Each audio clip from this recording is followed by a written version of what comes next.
به نام خدا ما قصد داریم توی این برنامه آموزش وب سرویس در ASP.NET رو برای شما آموزش بدیم.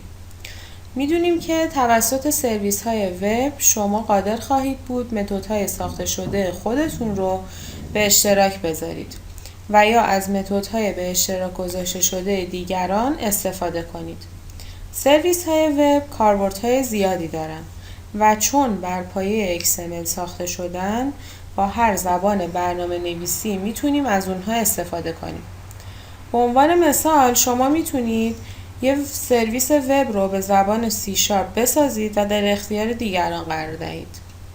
دیگران توسط خیلی از زبانهای برنامه نویسی مانند PHP، جاوا و سایر زبانهای .NET و حتی جاوا اسکریپت و فلش میتونن استفاده کنن. ساخت وب سرویس در محیط .NET بسیار ساده است. یک پروژه جدید وب ایجاد میکنیم. فایل، نیو وبسایت. از منو وبسایت گزینه Add New Item رو انتخاب میکنیم و توی این صفحه آیتم وب سرویس رو انتخاب میکنیم.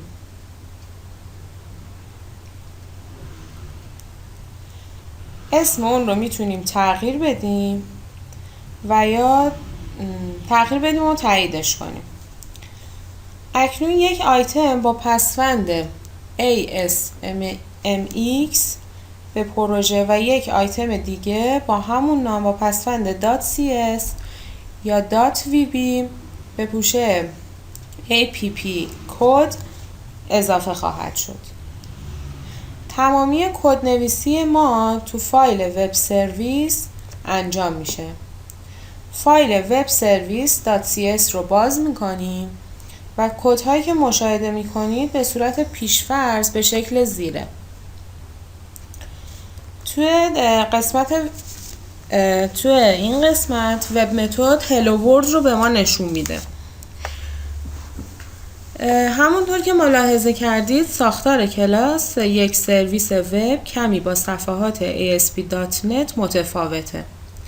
این کلاس از system.webservice.cs.webservice ارث‌بری میکنه. مهمترین بخشه یک کلاس وب سرویس متدهای اونه. باید دقت داشته باشیم که یک متد در کلاس وب سرویس و وب متد آغاز بشه و در خط بعد خود متد قرار بگیره. از این به بعد به این متد وب متد نیز میگیم. همونطور که ملاحظه میکنید به صورت پیش‌فرض از وب متد به نام هلو ورلد برای مثال در کلاس وجود داره. این متد یک تابع از نوع رشته‌ایه بدون هیچ ورودی که فقط یک مقدار ثابت هلو ورلد رو برای ما برمیگردونه. این متد رو حذف میکنیم و متدهای مورد نظر خودمون رو انجام میدیم. به عنوان مثال فرض میکنیم که یک وب سرویس ماشین حساب رو میخوایم ایجاد کنیم. شما میتونید متدهایی برای جمع و ضرب یا مثلا تقسیم و اینا ایجاد کنید. متد جمع و ضرب رو به صورت زیر می‌نویسیم. توی قسمت وب متد می‌نویسیم public int multiply یعنی ضرب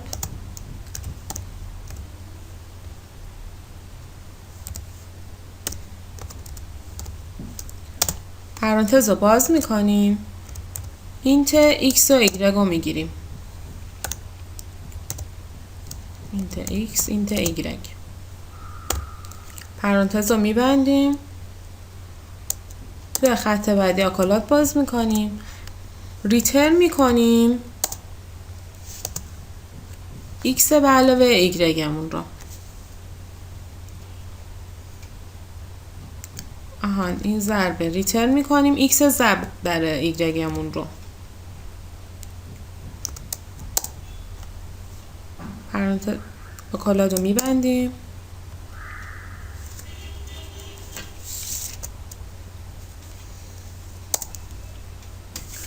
توی خط بعدی یه متد دیگه ایجاد میکنیم.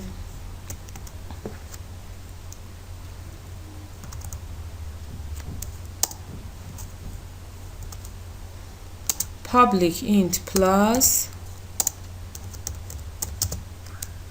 پرانتز باز میکنیم، اینت x و y مون رو میگیریم،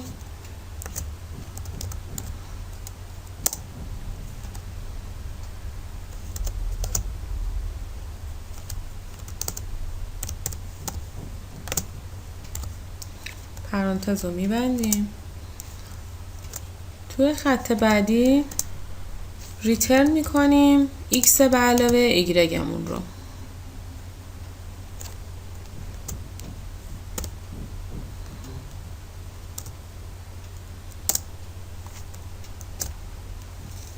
خب حالا یه اجرا بگیریم، یه دیباگ بگیریم ببینیم جواب میده بهمون.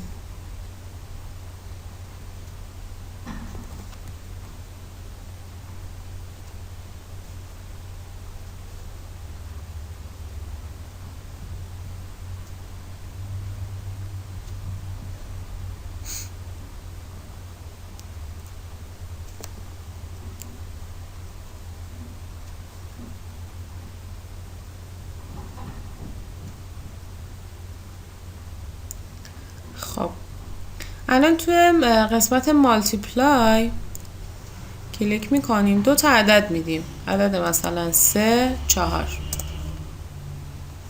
ضربشون باید 12 بشه. خب پس این برنامه رو درست نوشتیم. حالا به همین راحتی یک وب سرویس ایجاد کردیم که عمل جمع و ضرب رو به اشتراک گذاشت. حالا به چند نکته دیگه اشاره میکنیم. لطفاً با اون آدرسی که اون بالا داریم نگاه کنید. یه وب سرویس توی این قسمت ایجاد کردم که 5 تا ابزار مفید دامنه رو ایجاد کرده. اگه به این صفحه دقت کنید، در زیر هر متد یک توضیح کوتاه در مورد متد نوشته شده. توضیحات داده شده برای نوشتن توضیحات درباره هر متد به صورت زیر عمل میکنه. یه دونه وب متد داریم. اگه بخوایم توضیحاتی رو بدیم جلوی اون وب متد که برای ضرب ایجاد کردیم، یه دونه دیسکریپشن تعریف میکنیم. پرانتز رو باز میکنیم، description مساوی مثلا ضرب 2 عدد رو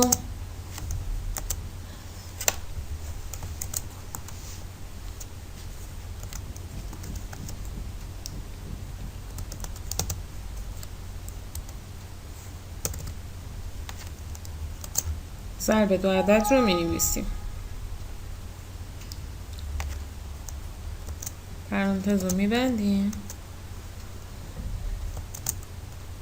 حالا یه اجرا می گیریم، دیباگ.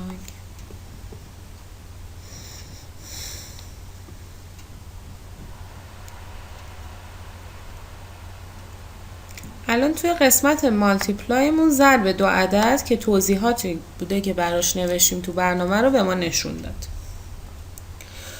نکته دیگه که میخوام بهش اشاره کنم افزودن توضیحات برای کل وب سرویسه و تغییر فضای نام اونه. اگه به خط اول وب سرویسمون نگاه کنیم متوجه میشیم که فضای نام پیشفرزمون که http tempure.org ترجیحاً این فضا رو به آدرس سایت خودمون تغییر میدیم. برای اضافه کردن توضیحات میتونیم به صورت زیر عمل کنیم. مثلا بنویسیم وب سرویس پرانتز باز کنیم نیم اسپیسمون مساوی با http باشه. یا آدرس بهش میدیم، بعد این آدرس میشه توضیحاتی که درباره پروژه ما هستش و میخوایم با استفاده از اون سایتمون رو باز کنیم. بعدن این سرویس رو ذخیره میکنیم و بر روی وب بارگذاری میکنیم. کافیه که آدرس صفحه .asmx رو در اختیار دیگران قرار بدیم تا اونها هم بتونن از متدهای ما استفاده کنن. با تشکر فراوان.